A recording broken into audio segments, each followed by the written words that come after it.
the more they research this, the more they are having to face the inevitable.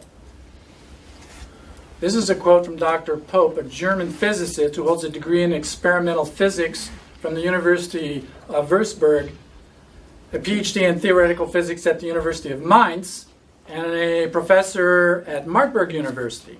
He has conducted research that confirms the existence of biophotons. Okay? These particles of light with no mass transmit information within and between cells. His work shows that DNA in living cells stores and releases photons, creating biophotonic emissions that may hold the key to illness and health. It's even bigger than that. In research that was done using MRIs, they were able to calculate how many of these biophotons show up. Other scientists then calculated how many biophotons show up in a room like this with a human being sitting in a chair. And the number that they are indicating is that a human being sitting in a chair in a room like this gives off more biophotons than the sun itself. Can you wrap your brain around that one?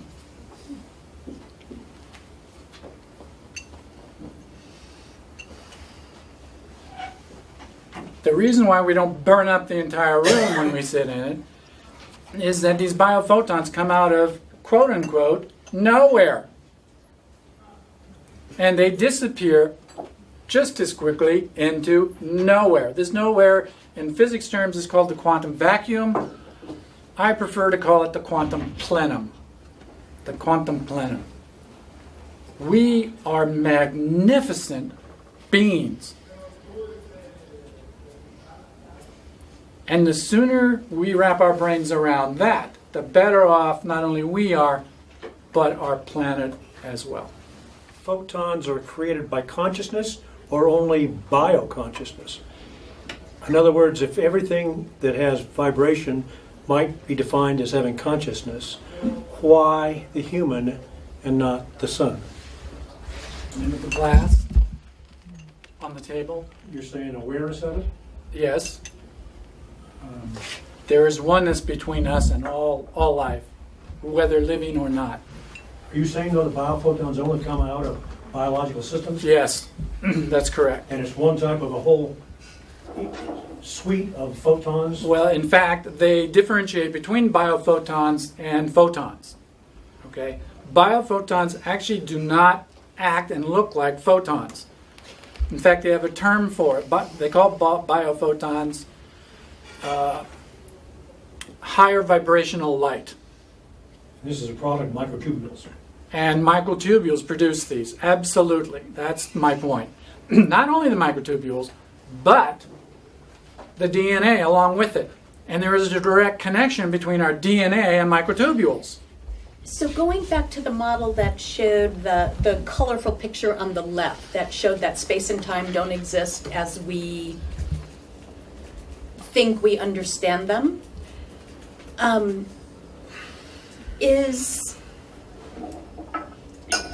would it, in layman's terms, could it be said that we exist in this media that we've been trying to explain, and our theories have led us to this limited understanding,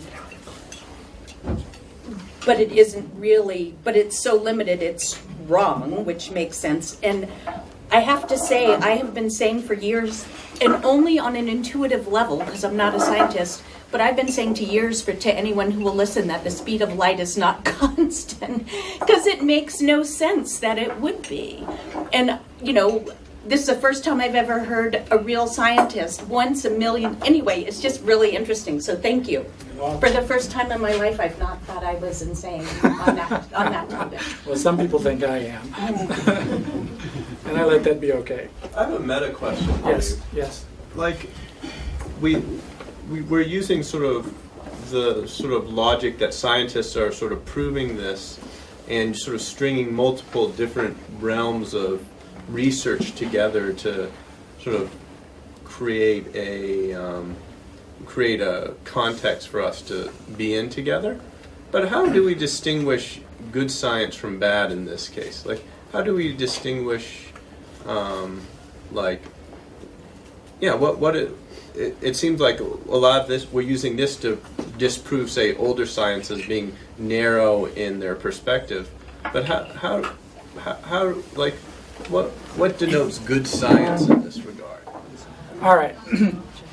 The question is, what's good science and what's bad science? Okay, yes? All right. It's a non-dual question, which is really cool. Well, and here's my response. I don't know if you've looked at the work done by Lynn McTaggart, who is a scientific writer.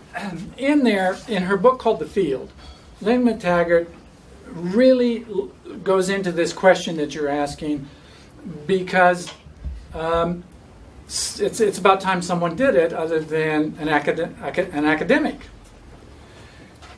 In there, she gives very good indication that the scientific principle itself is in question. There is more than one scientific principle. I don't know if you're aware of that. Most of us are only aware of the Western version of the scientific principle. But there is an entirely different scientific principle that exists in the East. And there is yet a third scientific principle that exists with Aboriginals. Okay? So who's right and who's wrong? In her book, McTaggart looks at academia and shows how those who have great foresight bringing in new science are condemned by academia as being a quack and saying this is faulty science, only to have it replace the old. So one man's meat is another man's poison. What we have to do is completely get away from this notion of good science, bad science. It's dualistic. We are beings of oneness. This dualism, frankly, doesn't exist. There is no such thing as bad science, good science. What we're seeing is the coming together, the merging, the oneness of spirituality and science via quantum mechanics. Like it or not, it's happening. Answer your question? No, not really. And then I'll give you one more chance. I understand like good and bad, like we live in a dualistic universe and underneath lies a non-dual reality that, consciousness, witness exists in great vast spaciousness. But still, within the discerning realm of dualistic consciousness, there is discernment between sciences that is there is a Western science, a peer-driven, experimental, reproducible experiment. What do you know about Robert Fulton? Not a lot. Do you know what he made? The steam engine. Uh-huh. And the steam-driven ferry boats. Uh-huh. Do you understand what those were called when he first invented them? Fulton's Folly. Fulton's Folly. By every major scientist in the United States. But see, I don't think that actually answers the question, because there's a lot of people out there who are pursuing follies, right? Not everyone's folly is a correct folly. If we use that as the gold standard, like the experiments that I'm doing in my backyard, some of which work and some of which don't, are based on theories that I make up. Well, some of my theories bear out, but a lot of them don't. I'm not going to try to convert you. If you want to hold on to that, I'm fine with it. But I will stipulate that McTaggart, in her book, The Field, clearly demonstrates that academia is one of the most difficult areas for good science to find life. Okay? Yes? Wouldn't a piece of this conversation be that in Western academic science, peer-reviewed science, that at a given point in time, it might be good, solid science, quote good, but then when our powers of observation increase due to new tools or theories or whatever, that something new, then all of a sudden it becomes bad science because we have different tools And that's separate from you're talking about, but it's like, there's a whole system of things that at their time were perfect, quote, perfect science, and then later are disproven. Does that tie in at all with what you're asking? All right, so I want to do one more demo, okay? And the reason why I want to do this demo is I'm going to go back to this amplituhedron, which you see over on the left. And next to it, you will see a 3D geometrical counterpoint of that amplituhedron. What I have discovered is a whole new aspect of mathematics that was lost after Pythagoras. Pythagoras actually was aware of a mathematical form which we now tie into the amplituhedron.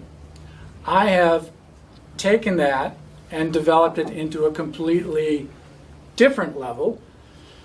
And rather than bore you to death with the mathematics, I'm just going to kind of give you a demonstration. So I've got 3 inventions that I've created. One I call the Evo 360. The other is the Synchro 5, which I've misspelled. And then the Harmonic Copper Sigil, okay, which is this. I'm only going to show you an example of what happens with this, okay? The reason why I'm going to show you this is that the geometry on this matches up very well with the geometry of the amplituhedron and with the geometry of DNA from a mathematical perspective. All right? So again, I'd like to have a volunteer.